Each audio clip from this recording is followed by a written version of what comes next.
नमस्कार। आज के इस खास कार्यक्रम में आपका स्वागत है और आज हमारे साथ हैं खास मेहमान और बजरंग दल के संस्थापक अध्यक्ष श्री विनय कटियार जी।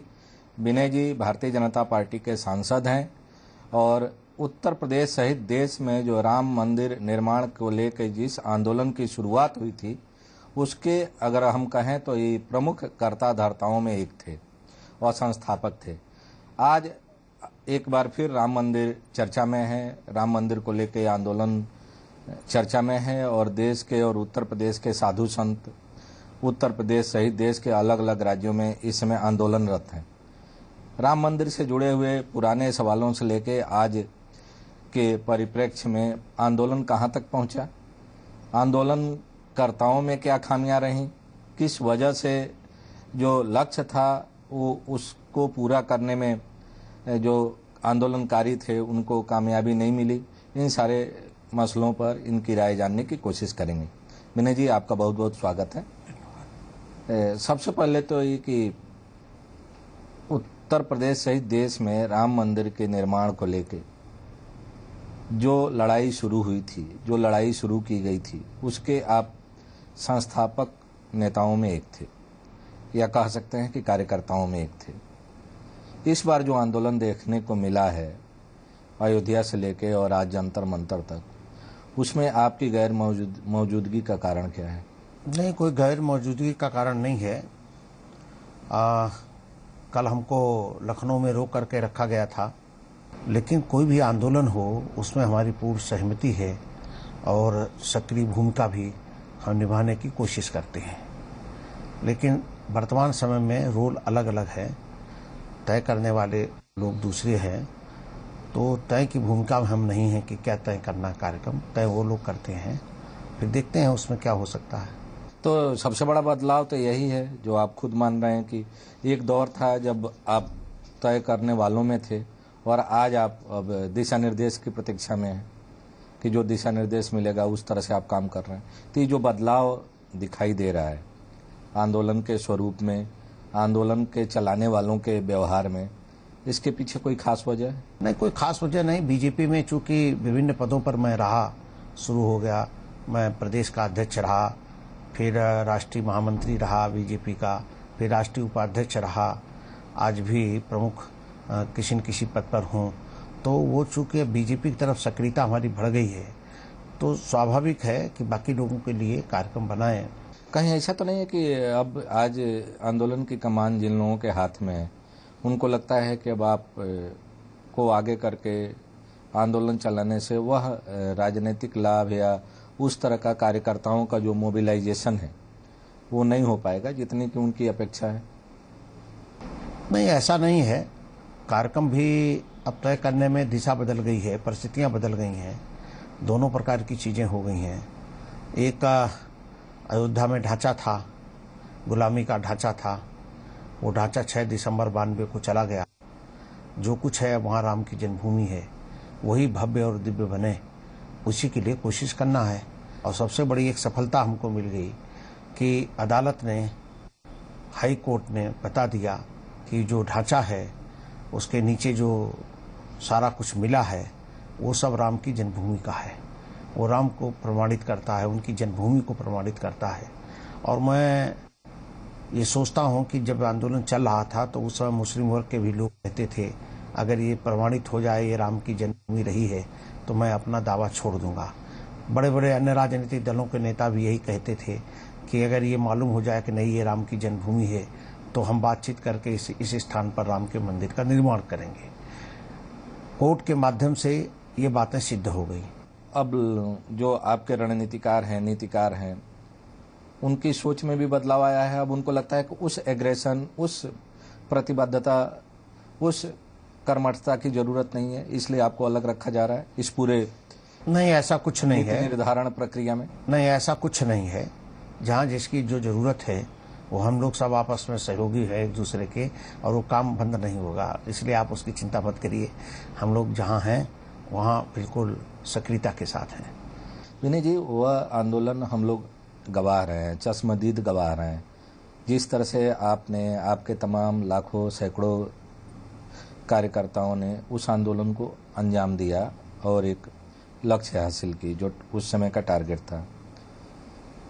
आज जो आंदोलन हुआ है, जबकि मीडिया इतनी उस जमाने में नहीं थी जितनी कि आज है। जो काम उस समय आप लोगों को एक एक कार्यकर्ता से संपर्क करना पड़ता था, उस संदेश को, उस सूचना को मीडिया के जरिए आप बहुत आसानी से पहुंचा पा रहे हैं। बावजूद इसके जो रिस्पांस उस दौर में देखने को मिलता था आंदोलन का, कार्यकर्ताओं का, वह रिस्पांस इस बार क्यों नहीं देखने को मिला?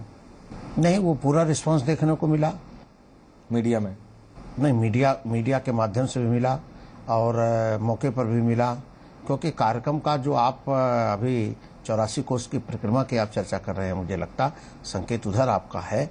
तो मैं ऐसा मानता हूं कि कार्यक्रम केवल उस संतों का था, वो सब लोगों का कार्यक्रम नहीं था। और संतों ने कुंभ में ही तय कर लिया था कि 84 कोस की परिक्रमा करनी है। प्रतिदिन 200 संत के लगभग आएंगे और ऐसा वो 20 दिन की यात्रा थी। और 20 दिन में रोज क्रम बदल जाएगा, वो 200 साधु बदल जाएंगे, दूसरे साधु आएंगे, तीसरे आएंगे, ऐसा हर देश भर के से लोगों को, संतों को आना था और आ भी रहे हैं। अभी वो अभी जारी है, वो बंद नहीं हुआ है और यात्रा भी जारी हो गई है। जो कहते हैं कि अयोध्या के अंदर पूजन नहीं हुआ, लेकिन जहाँ मखौड़ा है, मखौड़ा से तो पूरा पूजन भी हुआ। 400 लोगों को गिरफ्तारी दी जब वो 4 किलोमीटर आगे बढ़ गए, पहले चलते हुए चले गए, तो उनको लगा अरे ये क्या हो रहा है, क्योंकि मीडिया को भी नहीं लगा होगा कि ये कोई साइट वहाँ पहुँच पाएंगे। और यात्रा तो अपने शास्त्रों में जहाँ से शुरू की जाती है वहीं समाप्त होती है। वो तकनीकी बात नहीं कर रहे हैं। हाँ। हम ये आपसे पॉइंटेडली जानना चाह रहे हैं कि जिस तरह का रिस्पांस आपके नेतृत्व में आंदोलन चलता था, वह रिस्पांस इस बार देखने को नहीं मिला। दूसरा, नहीं, मैं ये बात कह रहा हूं, जानकारी आ रही है वहां से, आपको ज्यादा पक्की जानकारी होगी, जो हम लोगों के पास जानकारी आ रही है अयोध्या फैजाबाद से, कि इस बार के आंदोलन में कुछ मुट्ठी भर साधुओं को छोड़ के आपके अयोध्या में ही हजारों की तादाद में साधु संत रहते हैं। आप वहां से सांसद भी रहे हैं। इस बार आपके अयोध्या के साधु संतों ने भी साथ नहीं दिया आपके बीएचपी के आंदोलन को, या आपके नहीं, मैं ऐसा नहीं मानता हूं। पूरे उस गलियों में पूरे प्रशासन को छका दिया इन संतों ने, विशेषकर नौजवान जो साधु था उसने बड़ा काम किया है। तो नए साधु सब खड़े हुए हैं और ऐसा नहीं, उन्होंने पूरा काम किया। इसीलिए प्रवीण तोगड़िया वहां पर पहुंचे रहे, इतना खोजते रहे, नहीं मिले। विश्व हिंदू परिषद के और तमाम लोग कार्यकर्ता पहुंच गए, साधु तमाम पहुंच गए और वो सारे लोग विभिन्न घाटों पर उपस्थित रहे। जहां पुलिस देखती थी कि यहाँ पर हैं साधु तो उनको पकड़ने जाती थी, तब तक दूसरी सूचना आ जाती थी कि अमुक घाट के ऊपर साधु आ गए। तो ये क्रम जारी है। तो आंदोलन को चलाने के लिए तरुणाई की जरूरत है। और हाँ, तरुणाई की जरूरत। आपके जो नीति निर्धारक हैं उनकी नजर में अब आप भी शायद नौजवान नहीं रहे, इसलिए आपको पीछे रखने की कोशिश हो रही है।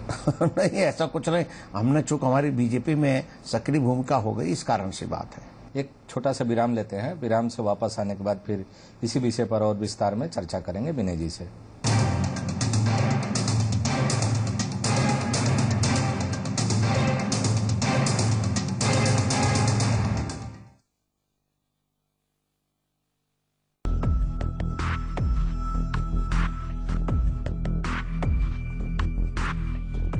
उत्तराखंड में जिंदगी पटरी पर लौटने लगी है।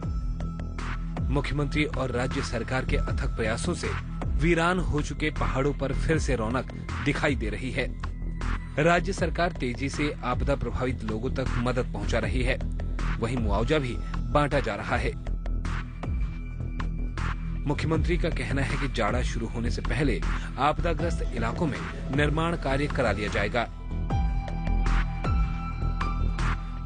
उत्तराखंड सरकार केंद्र सरकार की मदद से, एनजीओज की मदद से बहुत गति से काम कर रही है और जिस तरह से इतनी जल्दी मुआवजा बढ़ गया है, जितने जल्दी स्कूल्स कॉलेजेस खुल रहे हैं, सड़कें बन रही हैं। अब मौसम खराब है लेकिन विपरीत परिस्थितियों में काम हो ही रहा है। ब्रिजेस के ऑर्डर दे दिए गए हैं और मुझे लगता है जाड़ा शुरू होने से पहले उत्तराखंड में हम काफी निर्माण कार्य कर लेंगे। मुख्यमंत्री का कहना है कि राज्य में तेजी से निर्माण कार्य किए जा रहे हैं, जिसका श्रेय अधिकारियों और कर्मचारियों को जाता है। उनके मुताबिक राज्य की जनता का सहयोग भी मिल रहा है, जिससे वापस पटरी पर जिंदगी लौट रही है। मुख्यमंत्री का कहना है कि वह हर प्रकार से आपदा प्रभावितों तक मदद पहुंचाएंगे। देखिए, श्रेय हमारे अधिकारियों को है, हमारे कर्मचारियों को है और जनमानस का, जिन्होंने धीरज रखा, धैर्य रखा।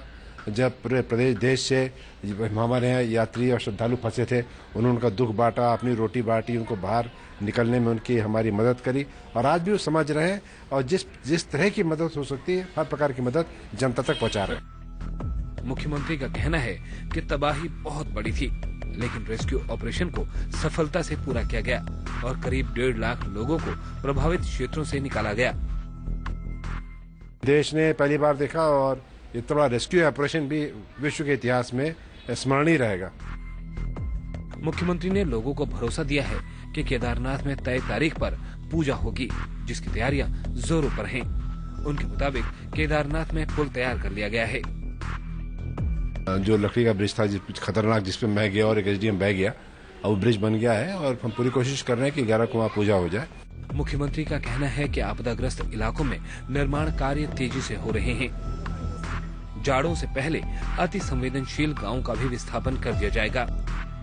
काम बहुत तेजी से हो रहा है, गति से हो रहा है। मैं खुद घूम रहा हूँ। आपको पता है, चमोली के बड़े दुर्गम क्षेत्रों में था, काम हो रहा है, राहत पहुंच रही है। थोड़ा समय लगेगा, लेकिन सारा 90% तो मुआवजा बढ़ गया, चाहे भवनों का हो, चाहे खेत के कटने का हो, चाहे मृत्यु का हो। तो राज्य सरकार ने अपनी तरफ से सारी आर्थिक सहायता बांट दी है और केंद्र सरकार के सहयोग मिल रहा है। सारे मानक जल्दी जल्दी तय किए जा रहे हैं और मेरे ख्याल से जाड़े से शुरू होने से पहले हम जो अत्यंत जो संवेदनशील जो गांव है उनका विस्थापन कर देंगे। वहीं कैलाश मानसरोवर यात्रा शुरू किए जाने को लेकर भी राज्य सरकार ने मंजूरी दे दी है। कैलाश मानसरोवर यात्रा रास्तों के क्षतिग्रस्त हो जाने के बाद बंद कर दी गई थी। इस साल की कैलाश यात्रा रद्द कर दी गई थी, लेकिन पुनः निवेदन करने के बाद राज्य सरकार से कि इसके हेलीकॉप्टर का खर्चा अगर राज्य सरकार उठाए तो यात्रा चलाई जा सकती है, इसको राज्य सरकार द्वारा मंजूरी दे दी गई है। और इस संबंध में अग्रिम कार्रवाई हेतु विदेश मंत्रालय से बात भी हो गई है, पत्राचार भी हो गया है। उन्होंने कुछ डिटेल्स मांगे हैं और इस संबंध में आगे कार्रवाई चल रही है और उम्मीद है कि सब कुछ अगर ठीक रहता है तो हम सितंबर के प्रथम सप्ताह में एक दल एवं सितंबर के तृतीय सप्ताह में एक और दल हेलीकॉप्टर द्वारा डीडी हाट से गुंजी ले जाएंगे। आगे की यात्रा पैदल होगी और इसी प्रकार लिपुलेख से गुंजी लौटते हुए वो आएंगे और गुंजी से आके डीडी हाट तक यात्रा फिर आपकी हवाई मार्ग से होगी। पौड़ी में लोक निर्माण विभाग के अधिकारियों का कहना है कि विभाग तेजी से कार्य कर रहा है और जल्द ही बंद पड़े सभी रास्ते खोल दिए जाएंगे।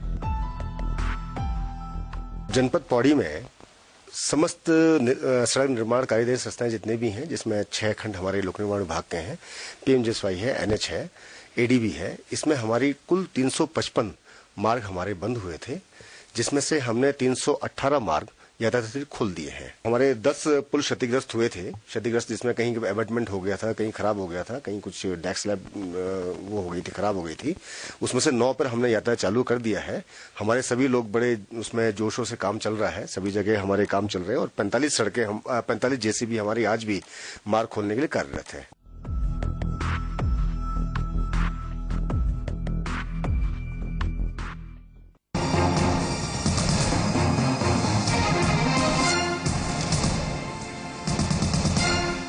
विराम पर जाने के पहले हम विनय जी से चर्चा कर रहे थे कि आंदोलन का स्वरूप बदल रहा है, आंदोलन का चेहरा बदल गया है, आंदोलन के जो नीति निर्धारक हैं उनका सोच बदल गया है। एक बार फिर भारतीय जनता पार्टी और भारतीय जनता पार्टी से जुड़े जितने आपके फ्रंटल ऑर्गेनाइजेशन हैं उन पर आरोप लग रहा है कि जब चुनाव नज़दीक आता है तब आप लोगों को रामलला याद आते हैं और जब सत्ता मिल जाती है तो रामलला फिर पीछे चले जाते हैं। ये आरोप गलत है। अटल बिहारी वाजपेयी देश के प्रधानमंत्री थे, तब भी हमने शिलादान का कार्यक्रम रखा था और उस समय विरोध भी हुआ था, लेकिन हमने पूरी ताकत लगा करके शिलादान का कार्यक्रम करवाया और शिलादान का कार्यक्रम संपन्न भी हुआ।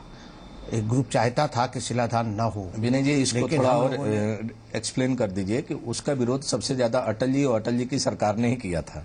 आप लोगों के कार्यक्रम वो बात ठीक है कि सरकार की मंशा दूसरी थी, लेकिन हम लोग आंदोलनकारी नेता थे और इसलिए स्वाभाविक है कि शिलादान का कार्यक्रम जब तय था तो उसको हम लोगों ने किया।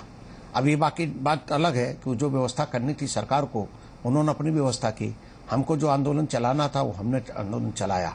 कल्याण सिंह जी उत्तर प्रदेश में मुख्यमंत्री थे, पहली बार बने थे, हमारी ही सरकार थी। ढांचा गया, हमारी सरकार में गया। पूरी 4 सरकारें में पूरी सरकारें चली गई, 4 हमारी सरकारें चली गई। हम 6 साल राज्य करके तब इस काम को कर सकते थे, लेकिन आंदोलन चूंकि इस प्रकार का खड़ा था, इस प्रकार के जो बहुतायत संख्या में लोग आए थे, वो सहन नहीं हो रहा था गुलामी का ढांचा। लोगों को लगता था कि भाई अब ये किसी भी कीमत पर रहना नहीं चाहिए। उस समय जो आंदोलन की कमान थी, जो आंदोलन का तेवर था, वो सत्ता नहीं थी, और आज जो आंदोलन हो रहा है उसका लक्ष्य सत्ता है, इसलिए डिप्लोमेसी नहीं, मैं नहीं मानता हूं कि सत्ता है। और उस समय कल्याण सिंह जी का मैं वो वाक्य पूरा कर दूं, कल्याण सिंह जी ने सत्ता नहीं देखी। चाहते तो गोली चलवा सकते थे, मुलायम सिंह के रास्ते पर जा सकते थे, लेकिन वो मुलायम सिंह के रास्ते पर नहीं गए। उन्होंने किसी पर गोली नहीं चलाई और स्वयं से आकर के कहा कि अफसर इसके लिए दोषी नहीं, मैं स्वयं दोषी हूं, ऐसा कल्याण सिंह जी ने कहा। और उसके कारण से सरकार कुछ ही दिन रह करके चली गई। जो था वो भाव आज भी है। हम सत्ता के लिए आंदोलन नहीं चला रहे।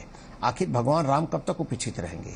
अब वो कहाँ चले गए? मुस्लिम संगठनों से भी मैं आग्रह करना चाहता हूँ कि जो बड़ा चिल्ला चिल्ला करके कहते थे कि अगर ये साबित हो जाए कि यही रामलला की जन्मभूमि है, तो कोर्ट ने कहा, हमने तो नहीं कहा, तीनों जजों ने कहा। कोई उसमें से हमारे कोई जज नहीं थे, उसमें से एक मुसलमान भी जज थे जिनकी सहमति उसमें से है। तो ऐसी स्थिति में मुस्लिम के धार्मिक नेताओं को भी आगे आना चाहिए और कहना चाहिए कि भाई अब ये राम की जन्मभूमि पे बनना चाहिए, और वो स्वयं आकर के बनवाएं, हम उनका स्वागत करेंगे। आपने एक प्रयास किया था अयोध्या से, उसके बाद लखनऊ में भी आप मिले थे कुछ साधु संतों से, दोनों धर्मों के, जिसमें उनके धार्मिक गुरु भी थे, अपने हिंदू समाज के भी साधु संत थे। वो प्रयास बाद में रुक क्यों गया जो आपने शुरू किया था? अब तो फैसला भी आ गया हाई कोर्ट का, तब तो फैसला भी नहीं आया था। नहीं, मुझे लगता है कि नए सिरे से फिर पहल करने की जरूरत है। अब वो बात रुक गई क्योंकि उस समय हमने काफी प्रयास किया था और बाकी बहुत सारे लोग सहमत भी थे, उस समय भी सहमत थे कि नहीं, राम की जन्मभूमि पर राम का मंदिर बन जाए।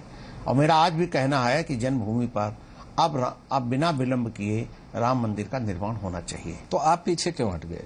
नहीं, हम पीछे नहीं हट गए। हम कहाँ पीछे हट गए? हम तो जहाँ हैं वहीं हैं। नहीं, उस प्रयास को आपने क्यों रोक दिया?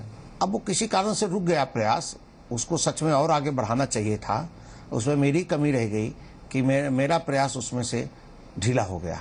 एक बार चंद्रशेखर जी ने किया था जब वो देश के प्राइम मिनिस्टर थे। हाँ, किया। लेकिन उसके पीछे पॉलिटिकल एजेंडा ज्यादा था, सलूशन खोजना कम था, क्योंकि वो 4 महीने की उनकी सरकार थी, चुनाव में जा रहे थे, लोकसभा भंग हो गई थी। आपने किया, आपने उस प्रयास को छोड़ दिया, अब हाई कोर्ट का फैसला भी आ गया। आपको लग रहा है कि इस विवाद का जो नहीं, अटल जी ने भी कर दिया था समाधान, लगभग जैसे चंद्रशेखर जी के समय में समाधान करीब पहुंच गया था, उसी प्रकार से अटल बिहारी वाजपेयी के सरकार के समय भी समाधान बिल्कुल पास में पहुंच गया तो था। आप इस बात को, और मैंने इसको बहुत डिटेल कहीं लिख के रखा भी है। अगला चुनाव का मतलब दोबारा सत्ता में आने की जो उम्मीद थी? हाँ, वो उम्मीद थी कि जब दोबारा इसीलिए कहा जाता है जो काम पहले करना चाहिए वो काम निपटा देना चाहिए। काल करे सो आज कर। हाँ, वो आज करना चाहिए। प्रयास हुए चंद्रशेखर जी के टाइम में, अटल जी के टाइम में, आपने खुद प्रयास किया। इस बात को तो आप भी तायद करते हैं ना कि इस विवाद का समाधान बातचीत से ही निकल सकता है? देखिए भाई, 3 इसके कारण हैं। सबसे उत्तम है बातचीत, दूसरा है अदालत के माध्यम से, और तीसरा है संसद के अंदर कानून बनाकर। इसमें जो 2 बाद के विकल्प है, संसद में कानून बनना तो तब होगा जब भारतीय जनता पार्टी को 2/3 बहुमत मिलेगी। अगर भारतीय जनता मैं ये मानता हूं कि ऐसा नहीं, एक बार अगर सब लोग जागरूक हो जाए और सबके मन में बात आ जाए, वार्ता भी आधी अधूरी हो जाए, तो उसमें से फिर एक रास्ता ये कानून बनाने का भी निकल सकता है। जब बातचीत से ही समाधान खोजना है तो ताकत के बल पर भीड़ जुटा के उस ढांचा को गिराने की आवश्यकता क्या थी? नहीं, भीड़ जुटाकर जो ढांचा गिराया, 48 घंटे से, देखिए वो ढांचा कोई हम लोगों ने नहीं गिराया। 48 घंटे से हो रहा है अयोध्या और आसपास, और आज जो जंतर मंतर पर हुआ है, ये शक्ति प्रदर्शन, ताकत, संख्या के बल दिखा के इस तरह का प्रदर्शन, आपको लगता है कि जो बातचीत की प्रक्रिया आपने शुरू की है या शुरू की थी, उसमें मददगार साबित होगी? नहीं, ये देखिए, ये कार्यक्रम जागरण का एक चलते रहना चाहिए। जन जागरण का कार्यक्रम अगर हम रोक देंगे तो बातचीत रुक जाएगी। बाकी आगे की सारी प्रक्रियाएं रुक जाएंगी। हमने संतों का कार्यक्रम इसीलिए रखा था। मुलायम सिंह जी चाहते थे कि 1990 की स्थिति बन जाए। वो चाहते थे कि फिर वो 30 अक्टूबर 2 नवंबर की एक ऐसी स्थिति बने कि ताकि अयोध्या के अंदर गोली चले और फिर बहुत सारे लोग मारे जाएं। ये उनकी कोशिश थी और अभी भी उनकी कोशिश जारी है, लेकिन उस कोशिश को हम सफल होने नहीं देंगे। अच्छा, इसमें कितनी सच्चाई है कि आप दोनों में नूरा कुश्ती चल रही है? नहीं, ये बेकार की बात, फ्रेंडली फाइट है। नहीं, ये सब बेकार की बात है। इसमें कोई सच्चाई नहीं, कोई सच्चाई नहीं।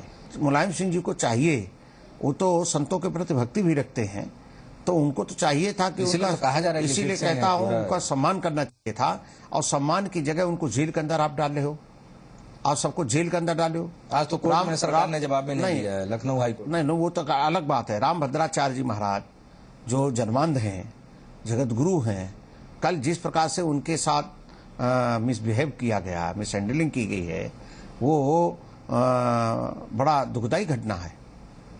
ये नहीं होना चाहिए था।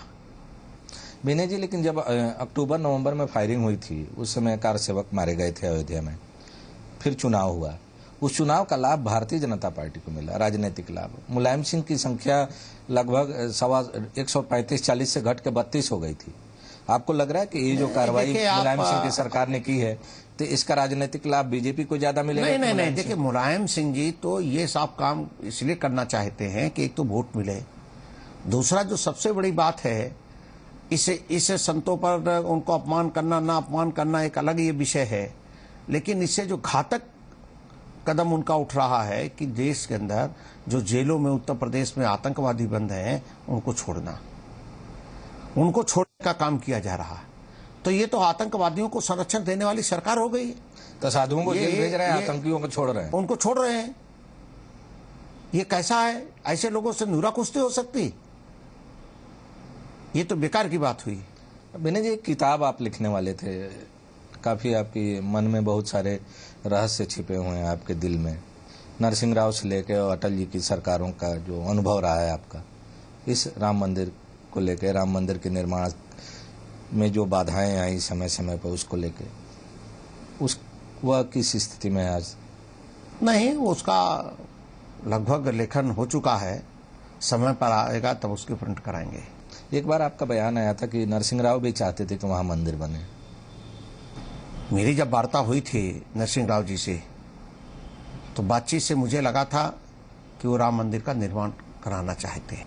नरसिंह राव जी भी चाहते थे कि भाई जो कुछ होना हो जाए, और इसीलिए मैं बार बार कहता हूं, मैंने अदालत को भी कहा है और लिब्रान कमीशन को भी मैंने बात कही थी कि भाई इसका अगर कोई जिम्मेदार बनता है, जो घटना घटित हुई 6 दिसंबर की, उसमें अगर किसी को श्रेय जाता है उस ढांचे को गिराने को, तो कांग्रेस का जाता है, उस पर नरसिंह राव का जाता है, इस बार की सरकार चौहान जी का जाता है। इस बार की जो सरकार है, मनमोहन सिंह उस समय उनके कैबिनेट में मंत्री हुआ करते थे, नरसिंह राव जी का, और माना जाता है कि नरसिंह राव से काफी प्रभावित हैं, उनकी कार्यशैली से, उनकी सरकार चलाने के तौर तरीकों से। आपको क्या संकेत मिल रहे हैं इस बार नरसिंह राव की तरफ से या उनके जो शिष्य मनमोहन सिंह हैं उनकी तरफ से? नहीं, मनमोहन सिंह जी ये कुछ काम नहीं कर सकते, ये कुछ नहीं कर सकते। कारण है उस समय की परिस्थिति अलग थी, आज की परिस्थिति अलग है। आज ये मजबूरी के प्रधानमंत्री हैं, जब तक चल जाए तब तक चल जाए। उनका हाई कमान बैठा हुआ है, उसकी सोच अलग है, तो ये हो नहीं सकता था। और उस समय नरसिंह राव स्वयं पार्टी के अध्यक्ष थे, सब कुछ उनके पास कमान थी, तो वो अपना जो चाहे कर सकते थे। तो ये दोनों में, प्रधानमंत्री के नरसिंह राव, मनमोहन सिंह जी में ये बेसिक अंतर है। तो ये आंदोलन आपकी नजर में कब तक चलते रहना चाहिए? 2014 के चुनाव तक के उसके बाद भी? जब तक राम मंदिर का निर्माण न हो जाए भव्य दिव्य, तब तक आंदोलन चलाना पड़ेगा। और इसके लिए मुझे ऐसा लगता है कि आने वाले दिनों में और कुर्बानी होंगी। बहुत बहुत धन्यवाद आपको।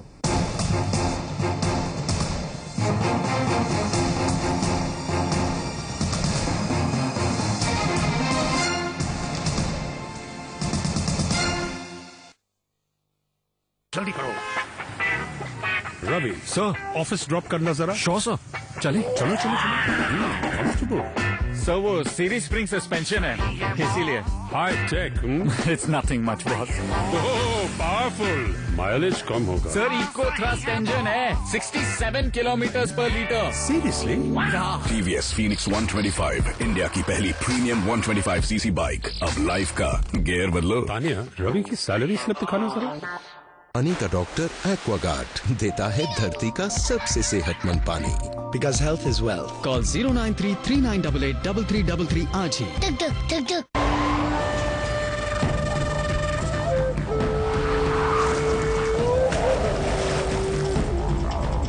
Go extreme with the all-new Tata Safari Storm Explorer Edition. Safari Storm, the real SUV. Families चाहे कैसी भी हो, परमानेंट या टेम्परेरी, नेशनल या मल्टीनेशनल, पर हर फैमिली में एक मेंबर सेम मिलेगा।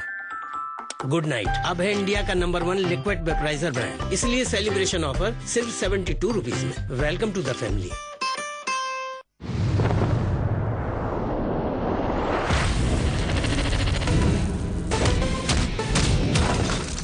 Wait for the boss.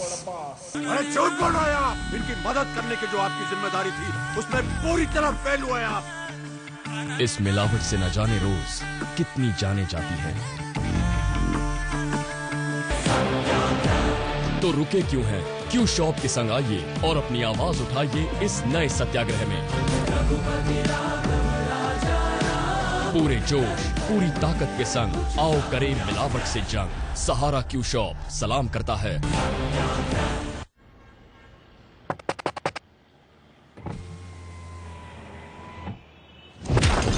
Wait for the boss.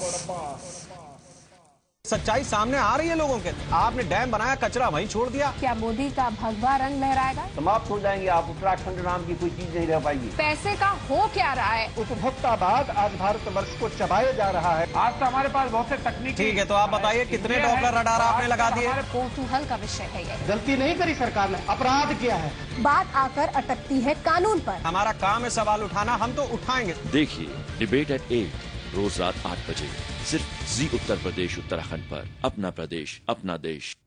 प्रायोजक TVS Phoenix 125।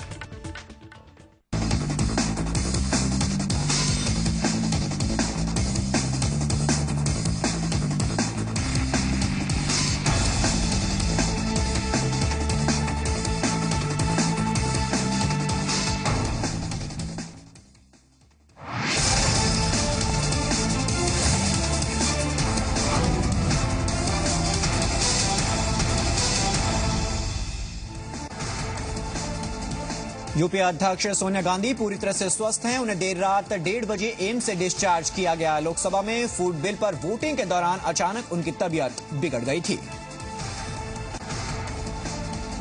यूपीए अध्यक्ष सोनिया गांधी का game changer food security bill Lok Sabha में पास हो गया है। बीजेपी ने बिल का समर्थन किया है तो पीएम ने इसे आम लोगों के लिए बड़ी पहल बताया है। अब ये बिल आज राज्यसभा में पेश किया जाएगा।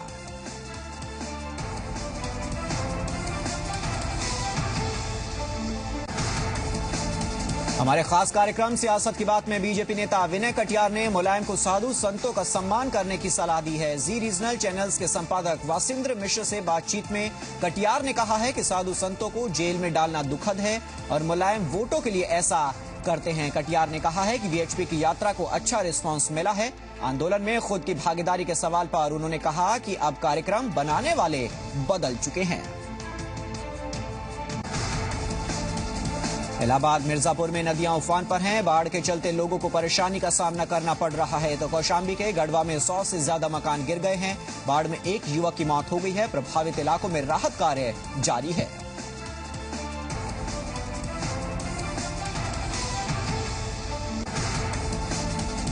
महाराजगंज के परगापुर गांव में स्थानीय लोगों ने पक्का पुल बनाए जाने की मांग को लेकर जल सत्याग्रह शुरू कर दिया है। स्थानीय लोगों ने अपनी मांग नहीं माने जाने की सूरत में जल समाधि की चेतावनी दी है।